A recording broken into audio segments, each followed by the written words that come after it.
let that be for all of us here. And for a moment, just beam smiles and welcome to our Reverend James Geither.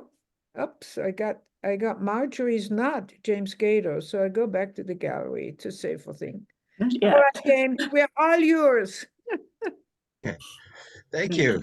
Thank you. I appreciate the opportunity to talk about Unity's spiritual path and the different phases of it. And last week we talked about what I called the practical metaphysics phase, which is how we apply spirituality and metaphysical teachings at the level of our everyday experience. And so today we're going into the second phase.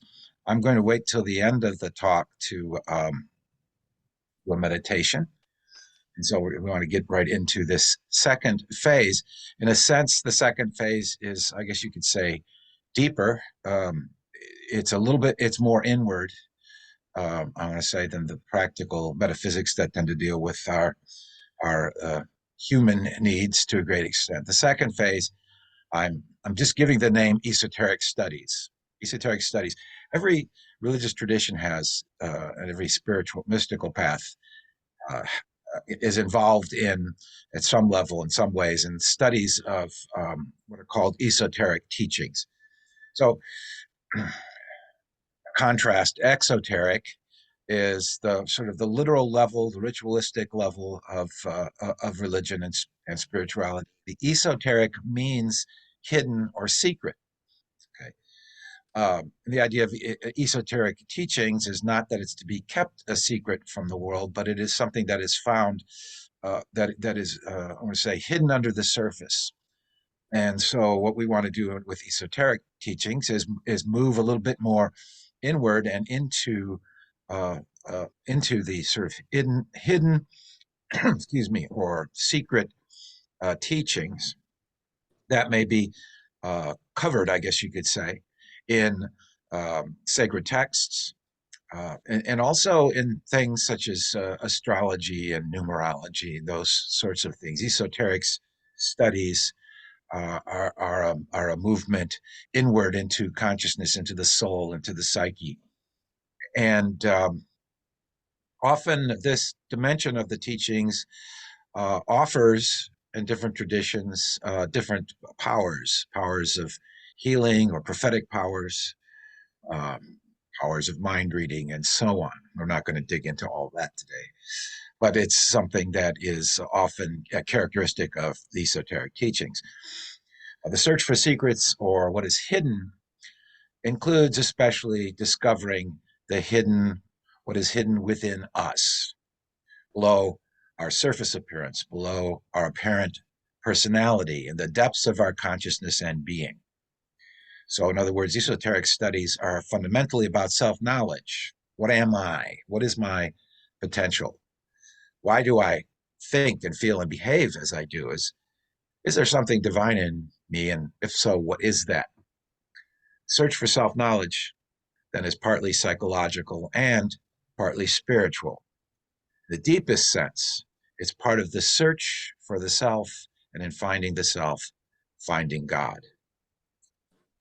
People attracted to unity are often curious about esoteric systems and may get involved in some of those in addition to the unity teachings. They may be interested in astrology, numerology, Swedenborgianism, Kabbalah, theosophy, and so forth.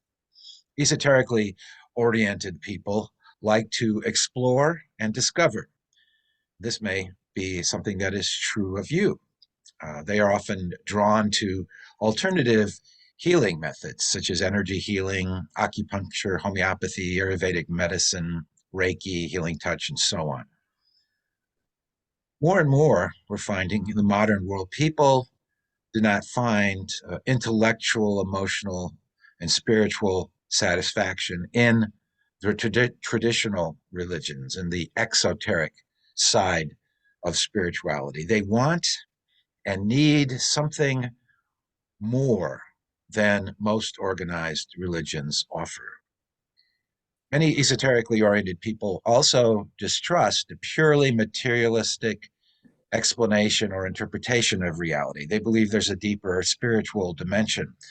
And therefore, um, very often, esoterically oriented people do not entirely trust conventional medical treatments. They may seek out alternative or complementary therapies.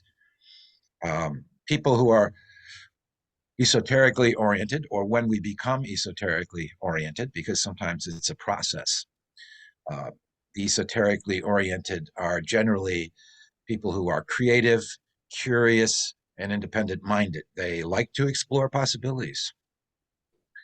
So, now what are the unity esoteric teachings? What's that esoteric dimension of our teachings? Ours are rooted in mind metaphysics and especially metaphysical Bible interpretation for self knowledge. Now, this type of interpretation was not invented by unity, it's part of a stream of thought. It goes back at least to Philo Judaeus, a Jewish philosopher of Alexandria, Egypt, who did this kind of allegorical and metaphorical spiritual interpretation of Hebrew scriptures. But we also see it in early Christianity with Origen, in the Middle Ages with people like Meister Eckhart. I mentioned Swedenborg as he's a sort of in the era that's often called the Enlightenment era. He was a scientist, but he also did this very extensive um, interpretation, finding the hidden meaning in the scriptures. Now, an interesting thing is that to me is that this esoteric approach to the scriptures is compatible with Jungian psychology, which interprets mythology as an expression of psychological archetypes. We'll talk a little bit about that in a few moments. But we first might want to ask the question, why did those spiritual seekers of the past and up until today turn to this sort of allegorical Bible interpretation? I think there's two basic reasons.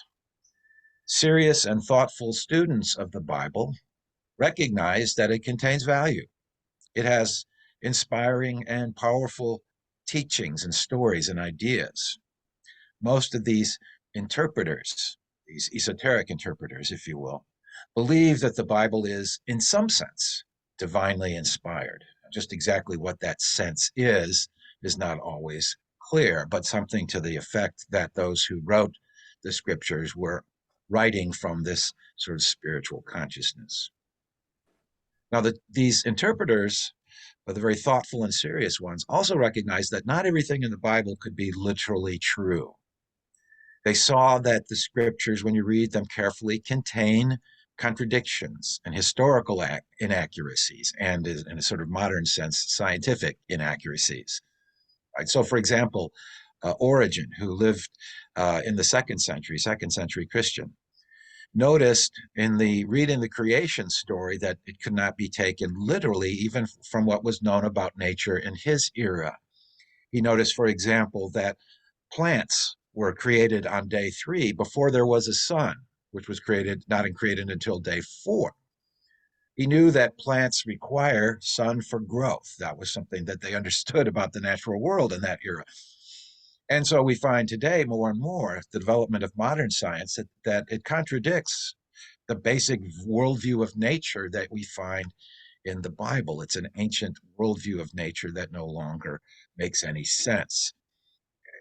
So more and more, a sort of literal reading of the Bible becomes untenable.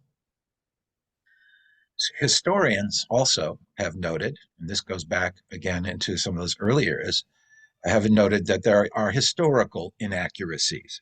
It's just one example, the book of Daniel. It's a wonderful book of prophecy, but it had to have been written hundreds of years later than when it claims to have been written. This is based, we won't go into technical details about it, but it has a lot to do with just kind of the language that's used in those different eras. Daniel also contains mistakes in, for example, dating the exile. It contains mistakes in the known chronological order of kings and rulers and that sort of thing, and other sort of historical errors. Now, this is just one book, and many of the other books of the scriptures contain what we now know to be historical inaccuracies. Now, I found a particularly disturbing contradiction in the scriptures. At one point, there's a story of David taking a census of numbering the people. Okay? And this story is told in two different places. It's told in Second Samuel, and it's told in First Chronicles. Right, these two different histories. So the version that we read in Second Samuel says, "And again the anger of the Lord was kindled against Israel, and he incited David against them, saying, 'Go, number Israel and Judah.'" So God tells David to go do a census, basically.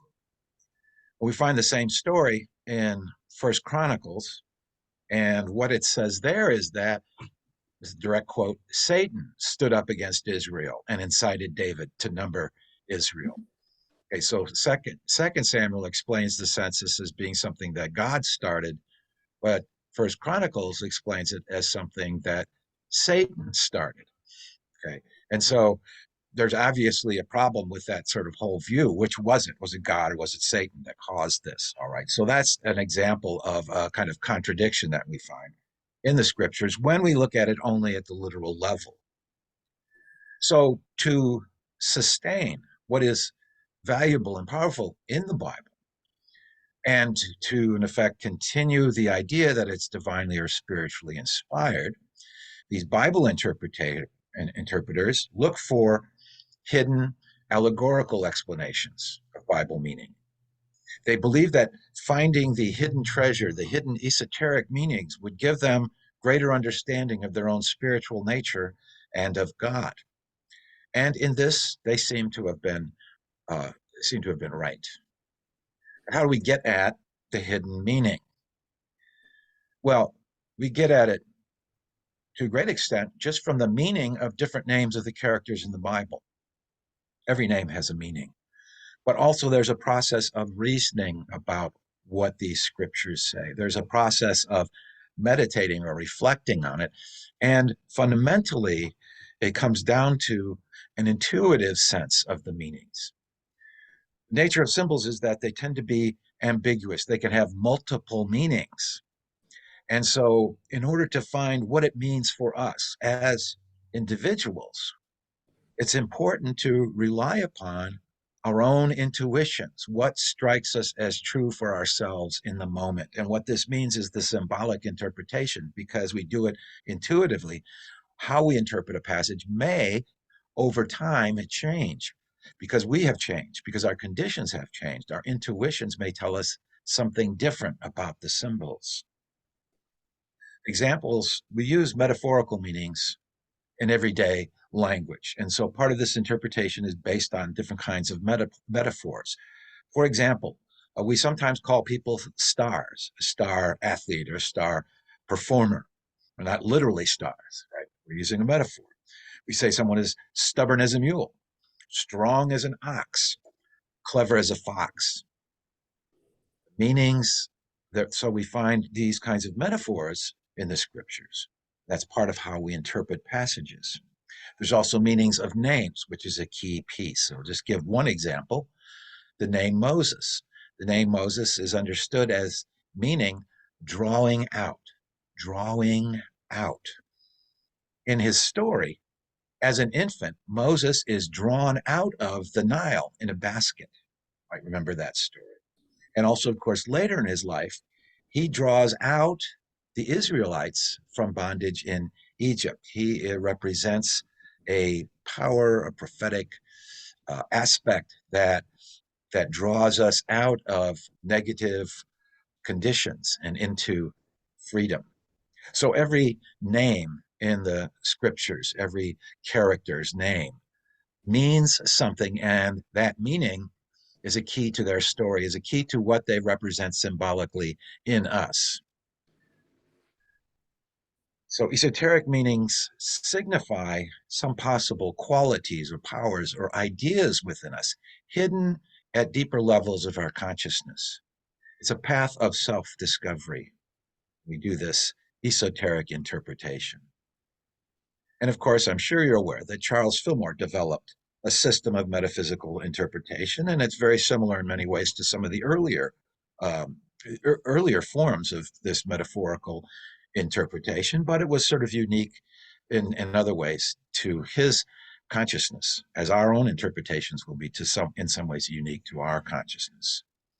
The elements of his system of interpretation include the story context, sort of what he saw as the overall meaning of what the scriptures are about, but also the individual stories and the context in which these characters act and the things that they do. So that's one of the elements, an important element. Another important element is literally the meanings of the names, as I just discussed with Moses. And at the core of it is the metaphysics of mind, the idea that everything is mind, everything expresses in some way divine ideas. And so the biblical characters must then also symbolize divine ideas. And that's what we want to get at in looking beneath the surface. Spiritual and psychological truths are found in the metaphysical meaning rather than in the literal. Now, this is not to say that all the passages in the Bible are false or non-historical. The important implication is that it doesn't really matter whether the passages are literally true or not. What really matters is that inner meaning, finding out what it is. That's where the value is for us in the process of self-discovery, the process of what we might say discovering God within. So metaphysical interpretation helps us discover things about ourselves. For example, we may see our own characteristics reflected back to us by characters in the Bible. In this sense, we contain these archetypes. What we're seeing in the story is actually also something that is in us in some way. This is especially true for the characters that we strongly relate to or resonate with. And we can see that this is something that's happening even within the scriptures. For example, the authors of the New Testament saw in Jesus various Israelite and Jewish heroes who, of course, represent different archetypes. So when we read the letter to the Hebrews, for example, it's very explicit in comparing Jesus to Moses. He's the new Moses. He's the new Melchizedek, the eternal priest. In various places in the Gospels, we find Jesus repeating miracles similar to those or the same as those that are told of the wonder works of Moses and Elijah and Elisha. Jesus is called the Son of David. He teaches in wisdom proverbs like Solomon. He's seen as a symbol of wisdom. He teaches in parables like Nathan and some of the other prophets and rabbis. Now, all this, seeing these characters in Jesus, the authors seeing that, is them seeing archetypes. So in Jesus, they see these different archetypes represented by these different characters. Jesus as prophet, Jesus as priest, Jesus as sage, even Jesus as artist and magician. The magician is the wonder worker archetype.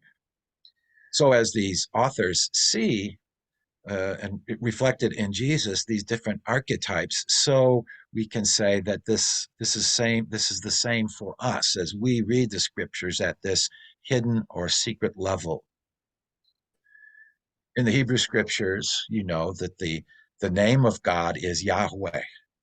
I am what I am, or I am that I am, is the meaning of Yahweh.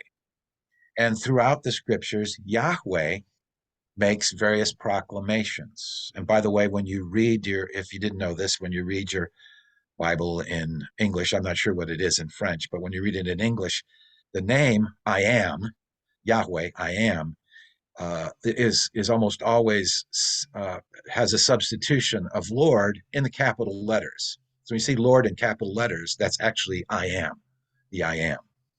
And we also find various passages in the scriptures where the I am speaks through the prophet.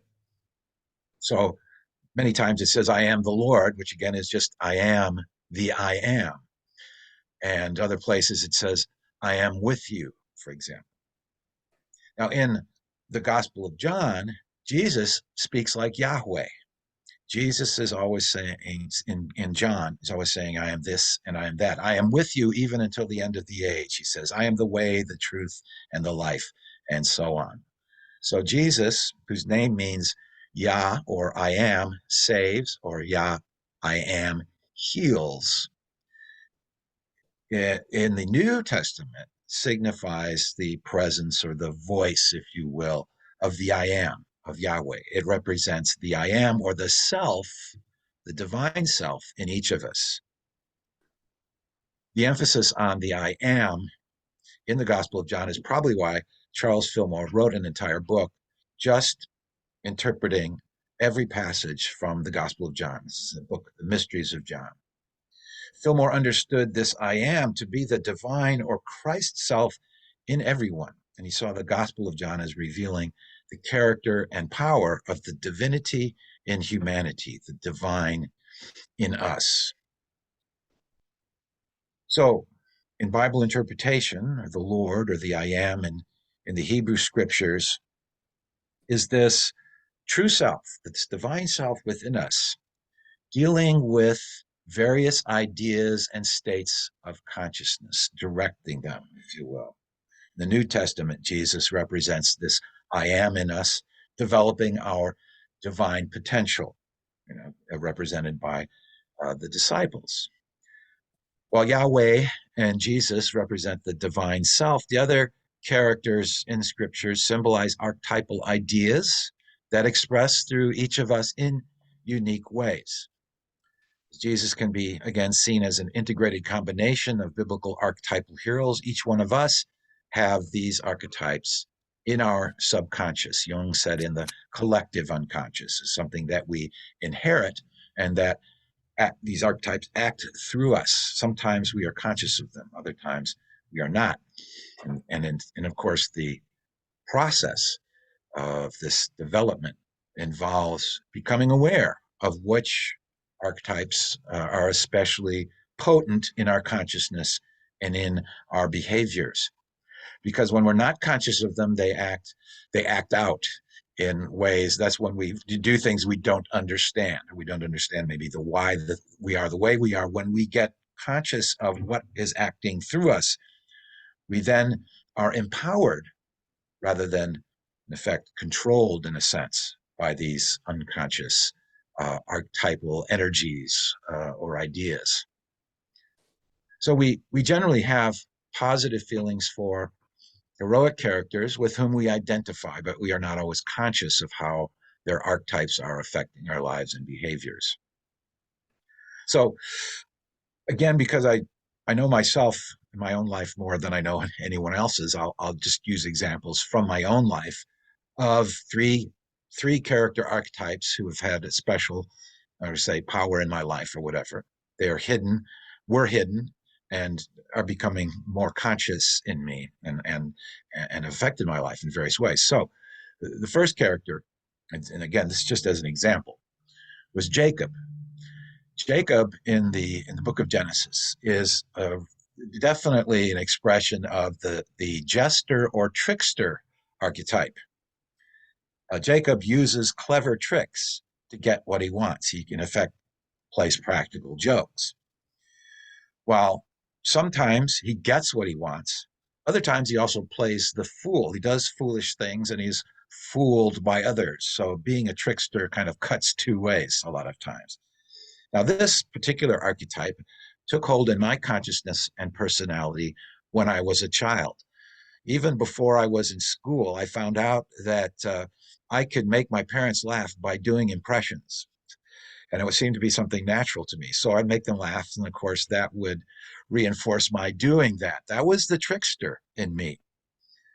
Uh, as I, and so throughout a lot of my life, I've had this side of me that's always doing jokes or doing impressions, sometimes in the context of even classes and sermons. I've done that less and less because that was a kind of impulse that I had. I've become more conscious of how this trickster affects my consciousness. So I become less impulsively comedic and also, fortunately, less impulsively foolish, because again, the foolishness kind of goes, the jester is the fool, right? And so this this character has, a positive attribute in the sense that laughter can be a good thing. It can uplift us emotionally. It can give us, to a certain extent, some joy. Laughter also physiologically relieves stress or releases stress. So there's a positive side um, to this character. But the character evolves in the story. Jacob eventually has a spiritual awakening, and his name is then changed to Israel, he who strives with God, and he then becomes the father of the 12 tribes, or as we might say in unity, the 12 powers. So that's how one character has impacted my life, and I've become more and more conscious of it, and therefore assimilated it, and become sort of less compulsive about making jokes and that sort of thing. So that's one character. Another character was Solomon, the sage. Solomon, the sage, seeks knowledge and understanding. And this also took hold of me when I was pretty young. As soon as I started learning things, I found that this was very gratifying to learn things and to try to understand things. I'm not claiming that I have wisdom like Solomon any more than I'm claiming that I'm the father of the 12 tribes, right? It's, again, metaphorical. It's something you discover in your own consciousness. So I may not have the wisdom of Solomon, but I do pursue knowledge and understanding and wisdom. Initially, it was a sort of unconsciously driven thing, but now I've become, of course, more conscious. Now, this archetype mostly it has an upside, right? To pursue knowledge and wisdom and understanding, but it can also have a downside. Every archetype has kind of its shadow side. The downside of of the sage archetype is that one can become proud of one's knowledge, right? So pride can enter in and lead to various sorts of problems and issues. So as we assimilate the archetypes, we begin to also understand the shadow sides of them and how those act on us. And again, as we become conscious of them, they become more something that's in our control, something that we assimilate and can use in positive ways, and less something that maybe compels us to act in certain ways from an unconscious dimension. Another representative of the sage archetype that I've identified with is James the Just, who was actually the brother of brother of Jesus, I should say, and the author of the Epistle of James. Right. So again, there's actually three different Jameses talked about in the book of Acts, and James, known as James the Just, is the brother of Jesus, and he's supposedly the one who wrote the letter of James, the Epistle of James. James was the leader of the Jerusalem community after the resurrection. Now, the letter of James is kind of the primary way that I sort of identify with this character. The letter of James is basically a wisdom book. It's a wisdom book in the New Testament, as Proverbs is a wisdom book in the Hebrew Scriptures.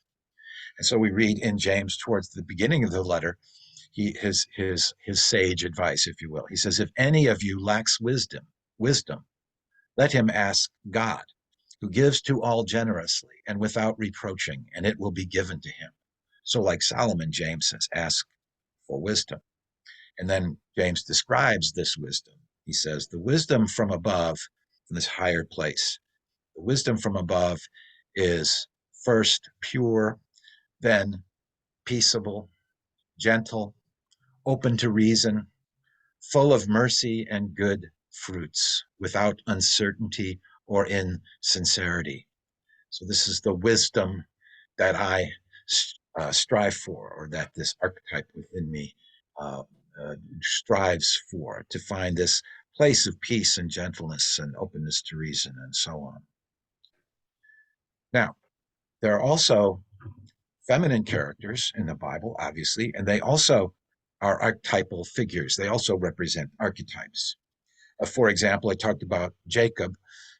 Jacob's mother, Rebecca, is a feminine representation of the trickster.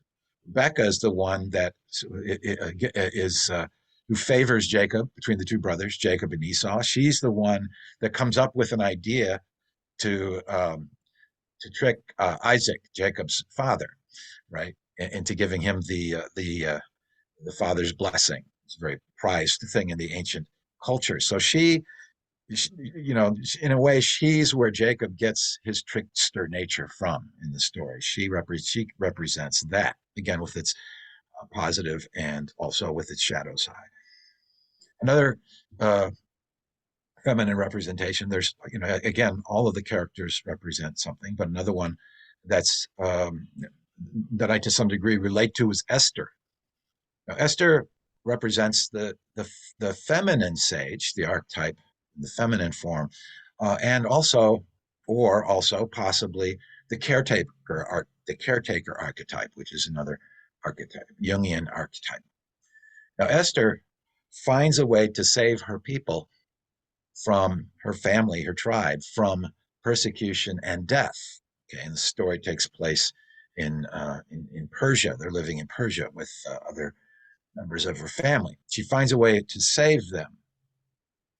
Now, a kind of interesting thing about Esther, by the way, as the sage representative, is that she also has another name that's explained or mentioned in the book of Esther, Hadassah. And Hadassah, Unity students might be interested to know this. Hadassah means myrtle tree. So Esther was myrtle in the in the Hebrew scriptures, right? Now, Esther, the story of Esther is the basis of this very joyful and festive Jewish celebration called Purim. I think I'm saying that correctly, Purim. And part of the celebration of that, interestingly, involves a parade with where everyone wears costumes. It's kind of like a Halloween parade, only it's their costumes are reflecting the story of Esther. And of course, there's a big feast and spiritual ceremonies. And in some places, there's some places Purim involves burning Haman in effigy. Haman was the story's villain. He's the one who wanted to kill all the Jews who were living there in his land. Haman was the king's highest advisor. He was the Grand Vizier, as they used to call him. He Abad hated and wanted to kill all of the Jews in the territory because Esther's cousin Mordecai had refused to bow to him. Okay, and of course Mordecai refused to bow because it was part of his spirituality, if you will. But Haman did not understand that. Well, that's he's one example of a villain in the Bible. The villains in the Bible also represent archetypes, but usually more the shadows, or basically the shadow side of archetypes. And these shadow aspects can also take hold in our consciousness, right? And so it's important to understand the villains as well as the heroes to get in touch with what that means within us.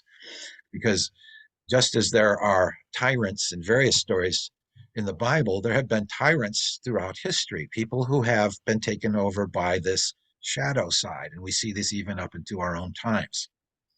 So Haman is the shadow of the ruler archetype.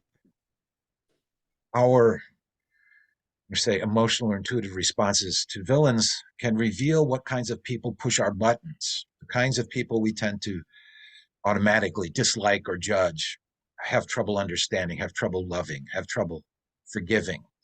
And so for me, villains like Pharaoh, Haman, and Pontius Pilate are the ones that I find most disturbing. And this tells me something about me. What pushes my buttons, right? Um, to use a very pejorative way of saying it, racist power seekers, people who oppress other people with their power. This is one of my greatest challenges spiritually in achieving a universal consciousness of unconditional love, but challenge to forgiveness. So I must seek to understand what drives tyrants and racists so that I can learn to hold them compassionately in my consciousness. Compassion doesn't necessarily require affection or approval of behavior. It is a recognition fundamentally of that the divine is in everything in some way. It is the process of loving our enemies, which Jesus uh, Jesus is the great sage teacher, told us, love your enemies, or Buddha talked about having universal compassion. It is fundamentally about letting go of the anger, the energy of anger and hatred that is within us, letting go of the judgmentalism, the condemnation that may be in our consciousness. It's a way of, it's an attempt understanding to understand why people are the way they are. And it also helps us become conscious of our own prejudices, our own power seeking tendencies, and so on. Getting in touch with the enemies in the scriptures is getting in touch, in a sense, the enemies within us and learning to love them. That's how I see the enemies in the story. They're all important. So by becoming conscious of the shadow of the archetypes in me, I can assimilate and diffuse unconscious tendencies and compulsions that may obstruct my spiritual growth, that help me become a more balanced, integrated, loving, and wise person. Now, from all of this, you know that another element of the unity esoteric teachings is the 12 powers system concept. This is part of the esoteric studies. This is the thing that people maybe focus on even more than they do Bible interpretation, developing the 12 powers, the 12 ideas represented by the disciples who are under the direction and the development of the Christ, of the I am. So as Jesus develops and instructs his disciples from that place of the Christ consciousness, we, entering into the consciousness of our divine self, of the I am within us, can develop these disciples within us, these powers. The main point of all of this is that by working with these symbols, we develop understanding and actualization of the divinity within us, the divine self, the I am, the God consciousness. The God of esotericism is a secret God. It is God hidden in you, in effect, the divine self, the I am. So if you are esoterically oriented, during the coming week, you might find it interesting and illuminating to consider which biblical characters you most identify with, because those characters probably represent archetypes that have been acting in your life, right? Consider how they might have affected you, or reflect on how they might have affected your behavior in life. And in this way, get more in touch with what's within you and also gain more authority over the expression, the positive way of what's within you. So that's a possibility. I'm going to say that's your optional homework for the coming week, is to take a look at some of these Bible characters and see what they mean in you. And this esoteric phase, the second phase, very often leads to that third phase, the phase I'm calling the mystic phase, or the God consciousness phase of the unity path. And that will be our topic for next week. And so for now, I would like to invite you to join me in a little time of meditation. Take all of this in. And let's start by just concentrating on this sacred name, I am. Relax, become comfortable, and silently, gently, openly repeat that name within. I am. I am.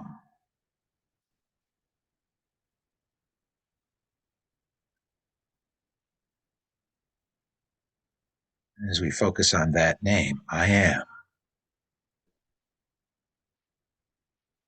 we begin to focus on the essence of the self,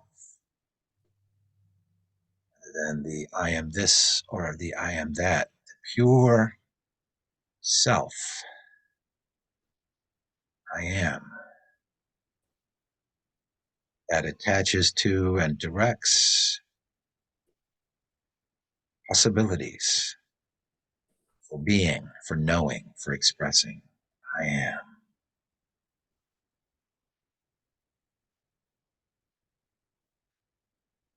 In the place of the pure self, I am. We can choose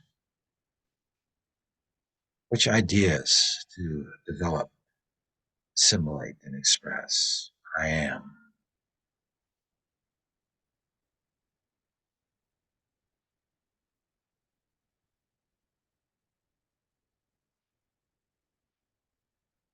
We think of the scriptural representation, the I am in Jesus.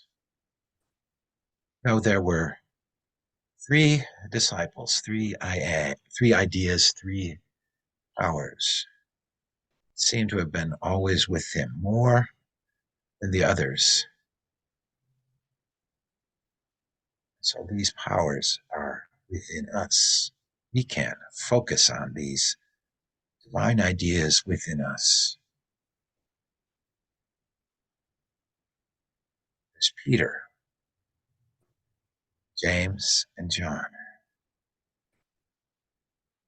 Peter represents faith. Peter is the first called disciple. This faith, I am faith. I am the power to trust the divine support of the infinite mind, the infinite spirit.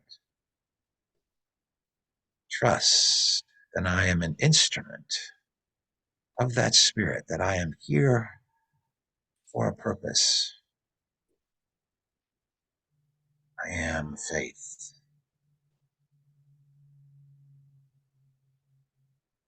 I am the power of faith, power to work wonders, power to heal by faith, power to prosper by faith, power to receive other divine qualities, support infinite mind. I am faith.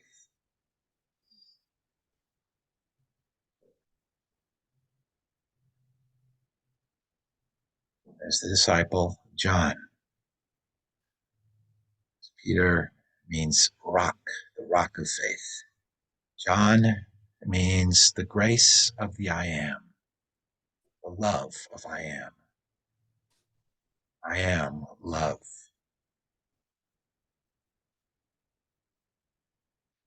I am love, the power to unify, harmonize, connect the disconnected. I am love, power to overcome the illusions of separation. I am love.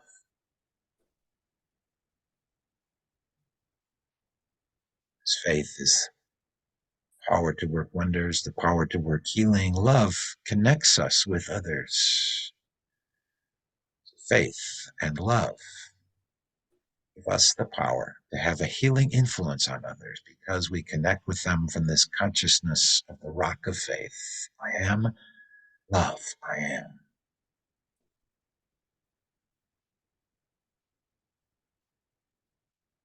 James, third disciple. James represents wisdom, power to make judgments for the good, to discern the good, power to act in ways that bring forth the good. I am wisdom.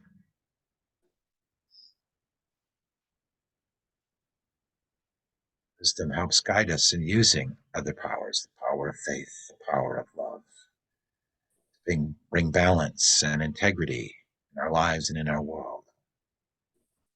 I am faith. I am love. I am wisdom.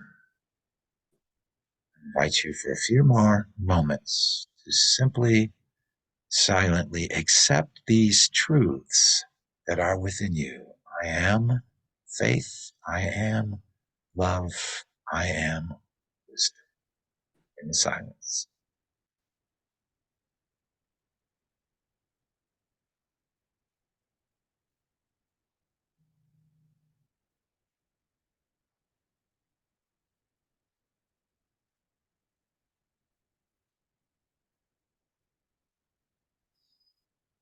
And so from here we go forth in the Christ consciousness, the consciousness of the divine self, the divine I am. We go forth in that consciousness, knowing and expressing all the divine ideas connected to that consciousness, faith, love, wisdom, and all the rest. We move forward into our world from this divine space of the I am within. It is in this space that you are filled with joy and gratitude. And so it is. Amen.